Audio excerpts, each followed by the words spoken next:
alaikum. Har kullum dai sunana Hanif Yahaya waɗanda mutane suka fi sani na da fi. Muna muku tallan sabon YouTube channel namu mai suna Nasrim Hausa, a inda zaka je ka samu ƙayatattun shirye-shirye kuma ilmantu, sannan ka koyi yadda ake haɗa abubuwa da dama, kamar irin su haɗa application, kamar designing. Muna koyar da yadda ake design a Corel Draw, su invitation card, bana da sauran logo da abubuwa da dama.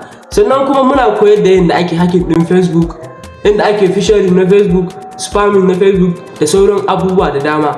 Duka za ka same su a Nasrim Hausa Tech, kuma kyauta ne. Koyar da yadda ake haɗa application, sannan yadda za ka gina website naka na kanka, za mu koya muku duka a Nasrim Hausa Tech. Sannan muna koyar da yadda ake haɗa logo, invitation card kala-kala da sauran abubuwa muhimmai duka a Nasrim Hausa Tech.